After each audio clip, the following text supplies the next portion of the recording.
Hello guys, ഞാനിന്നേ പുതിയൊരു വീഡിയോയുമായി വരുന്നു കേട്ടോ. നമുക്കിന്നേ പുഴ വരെ ഒന്ന് പോകട്ടോ. പുഴയും അമ്പലവും ഒക്കെ കാണും. ഒലിപ്പുഴയാണ്, വീടിനടുത്തുള്ളതാണ്. നമുക്കിതിലെങ്ങനെ നടന്നു പോകട്ടോ. വീട്ടിൽ നിന്ന് റബ്ബർ തോട്ടത്തിൽ കൂടി ഇങ്ങനെ നടന്നു പോയിട്ടേ നമുക്ക് പുഴ കാണാം, അമ്പലം കാണാം. പുഴൻ്റെ പക്കത്തിൽ അമ്പലമൊക്കെ ഒന്ന് കാണട്ടോ. നമുക്ക് ഈ റോട്ടിൽ കൂടെ നടന്നു പോയാലോ? നമുക്ക് വീഡിയോയിലേക്ക് പോവാം.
അപ്പം കൂട്ടുകാരെ, മുളങ്കൂട്ടം കണ്ടില്ല നിങ്ങൾ? ഇത്ര വലിയ മുളങ്കൂട്ടം കണ്ടിട്ടുണ്ടോ? നമ്മൾ ഇതിൽ കൂടി ഇങ്ങനെ നടന്നു പോകട്ടെ. നമുക്ക് വഴിക്ക് റോട്ടിന് ഇങ്ങനെ കുറച്ചാണ് പോകണം. ഒരു 10 മിനിറ്റ് നടക്കാണ്ട് കേട്ടോ. നമുക്ക് പുഴയിലേക്ക് പോയാലോ?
അങ്ങനെ ഗേസ്, നമ്മൾ ഈ വഴിയിലൂടെ ഇങ്ങനെ നടന്നു പോയിട്ട് അമ്പലത്തിൻ്റെ അവിടേക്ക് ഇങ്ങനെ പോകട്ടോ. നമ്മൾ വഴി അമ്പലം കൂടി, അമ്പലം പുഴൻ്റെ ഒക്കെ തന്നെയാണ് അമ്പലം കേട്ടോ.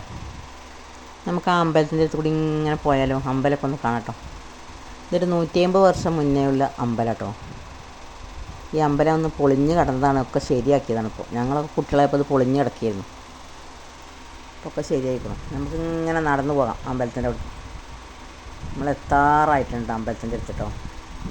ഈ റോട്ടിനിങ്ങനെ 10 മിനിറ്റ് നടക്കാണ്ട്. ഇത് നമുക്ക് അമ്പലത്തിൻ്റെ അടുത്തേക്ക് പോകാം. അമ്പലമൊക്കെ ഒന്ന് കാണാൻ. നമുക്ക് അടിപൊളി സ്ഥലങ്ങളാണ് കാണാൻ കേട്ടോ. അപ്പോൾ വണ്ടികളൊക്കെ ആദ്യമൊക്കെ ഇതിൽ വെറും ഒരു നടവഴി മാത്രമേ ഉണ്ടായിരുന്നുള്ളൂ. റോഡൊക്കെ ശരിയാക്കി വണ്ടികളൊക്കെ പോലെ തുടങ്ങി. ഇവിടെ ഒരു പാലൊക്കെ വന്ന്, ഞങ്ങളൊക്കെ കുട്ടികളെപ്പോൾ പാലൊന്നുമില്ല, അപ്പോൾ പാലൊക്കെ വന്നിട്ടുണ്ട് കേട്ടോ. അപ്പോൾ പാലം വന്ന് അപ്പുറത്തേക്കൊക്കെ പോകാനൊക്കെ നല്ല സൗകര്യമായി. പാലം കെട്ടിയപ്പോൾ പുഴൻ്റെയൊക്കെ കോലൊക്കെ ആകാൻ മാറിട്ടോ. പുഴൻ്റെ ഭംഗിയൊക്കെ പോയി. ആദ്യമൊക്കെ ഇവിടെ കുളിക്കാനൊക്കെ നല്ല സൗകര്യം ഉണ്ടായിരുന്നു. ഇപ്പോൾ പാലം വന്നപ്പോൾ ചിറയൊക്കെ വന്നിട്ടേ കുളിക്കാനൊന്നും സൗകര്യമില്ല.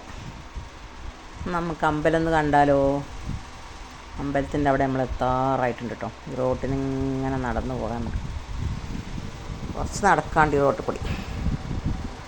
മഴ പെയ്തുകൊണ്ടൊക്കെ റോഡൊക്കെ നാശമായിട്ടുണ്ട്. അപ്പോൾ മഴ ഇല്ലാത്തൊരു സമയത്താണ് ഞാൻ അറിഞ്ഞത് കേട്ടോ. ഈ റോട്ടിൽ കൂടി ഇങ്ങനെ പോകാം നമുക്ക്. അങ്ങനെ ഗെയ്സ് നമ്മൾ പുഴയിലേക്ക് ഇങ്ങനെ നടന്നു പോകും കേട്ടോ. ഞങ്ങളൊക്കെ കുട്ടികളായപ്പോഴേ അതിരാവിലെ നീച്ച് ഞങ്ങൾ പുഴയ്ക്ക് വരും കേട്ടോ. കുളിക്കാനാറിന് വരും, വെറുതെ പുഴയിൽ നീന്താൻ.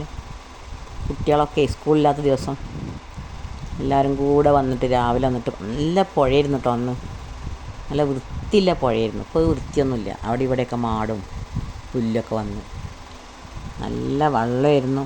അപ്പോൾ അതൊക്കെ പഴയ ഭംഗിയൊന്നും ഇപ്പോൾ പുഴയ്ക്കില്ല കേട്ടോ. പാലൊക്കെ വന്നപ്പോഴേ ഇത് പുഴേൻ്റെ പാലത്തുമ്മ പിടിച്ചിട്ട് ഫോട്ടോ എടുത്താണ് ഞാൻ കേട്ടോ. പുഴയ്ക്ക് ഇങ്ങനെ നോക്കി നിൽക്കാൻ നല്ല രസമാണ്. ആ ചെറിൻ്റെ അവിടെ ഒന്ന് ഫോട്ടോ എടുത്താണ്. നമുക്ക് അമ്പലം ഒന്ന് കണ്ടാലോ? ഇത് കണ്ടില്ലേ അമ്പലം? ഇത് 150 വർഷം പഴക്കമുള്ള അമ്പലം കേട്ടോ. ഇത് ഞങ്ങളൊക്കെ കുട്ടികളായപ്പോൾ പൊളിഞ്ഞടിയും കൊണ്ടിരുന്നു. നല്ല രാലുണ്ട് കേട്ടോ, നല്ല രാല്. ഈ ആലുമ്മ പ്രേതങ്ങൾ ഉണ്ടാവും എന്നൊക്കെ പറയും, ആത്മാവൊക്കെ ഉണ്ടാവും എന്ന് അന്നൊക്കെ ഞങ്ങളോട് പറഞ്ഞിരുന്നു ആൾക്കാർ. ഞങ്ങൾക്ക് പേടിയായിരുന്നു, വെറുതെ പറയാം ആൾക്കാർ. ആ ആലിപ്പോഴും അതേപോലെ നിൽക്കുന്നുണ്ട് കേട്ടോ. ആ കാറ്റടിച്ച് അതിൻ്റെ ഇലയൊക്കെ നന്നായിട്ട് ഇങ്ങനെ ഇളകും. അപ്പോൾ നമുക്ക് പേടിയാവും കുട്ടികളൊക്കെ ആയപ്പോഴേ.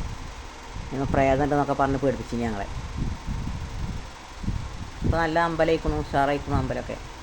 പുഴക്കൽ ശിവക്ഷേത്രം എന്ന് പറഞ്ഞ അമ്പലം കേട്ടത്. ഇങ്ങനെ പോയിട്ട് ഭാണ്ഡാരപ്പെട്ടിയൊക്കെ അതവിടെ ഉഷാറായിക്കണം ഇപ്പോൾ അമ്പലമൊക്കെ. പുഴൻ്റെ വക്കത്താണ് ഈ അമ്പലം. പുഴയിലൊക്കെ വെള്ളം കയറുമ്പോൾ ഇവിടേക്കൊക്കെ കയറും കേട്ടോ വെള്ളം. അമ്പലത്തിക്കൊന്നും കയറില്ല, പക്ഷേ അമ്പലത്തിൻ്റെ ഈ മുന്നത്തെ ഗേറ്റ് വരെ വെള്ളം വന്നിരുന്നു. അപ്പോൾ പാലൊക്കെ കിട്ടിയപ്പോൾ പിന്നെ കയറുന്നില്ല. ആദ്യമൊക്കെ വെള്ളം കയറിയിരുന്നു ഇവിടെയൊക്കെ. അപ്പോൾ 2 സൈഡിലും പാലൊക്കെ കിട്ടിയപ്പോഴേ വെള്ളം കയറുന്നില്ല. അല്ല ആദ്യമൊക്കെ അവിടെ കുളിക്കട വരുന്ന അവിടെ കുട്ടികളൊക്കെ ചാടീനപ്പോൾ ഞങ്ങളൊക്കെ പുഴയിൽ ചാടീന സ്ഥലം കേട്ടോ അത്. അപ്പോൾ അതൊക്കെ പാലം വന്നപ്പോൾ അതിൻ്റെ ഭംഗിയൊക്കെ നഷ്ടപ്പെട്ടു. നമുക്ക് വീഡിയോയിലേക്ക് പോയാലോ?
അപ്പോൾ ഗെയ്സ് ഈ പുഴയുടെ വക്കത്തേ ഇങ്ങനെ നോക്കി നിന്ന് പുഴയുടെ വെള്ളം കാണാൻ നല്ല രസമാണ് കേട്ടോ. ഈ ചറിൻ്റെ അടിയിൽ കൂടി വെള്ളം പോകണ കാണാൻ നല്ല രസമാണ്. ഞാൻ കുറച്ച് നേരം ഇങ്ങനെ നോക്കി നിന്നപ്പോൾ എടുത്ത വീഡിയോ കേട്ടോ. എന്തൊരു ഭംഗിയാണ് കാണാൻ. നമുക്ക് വീഡിയോയിലേക്ക് പോയാലോ?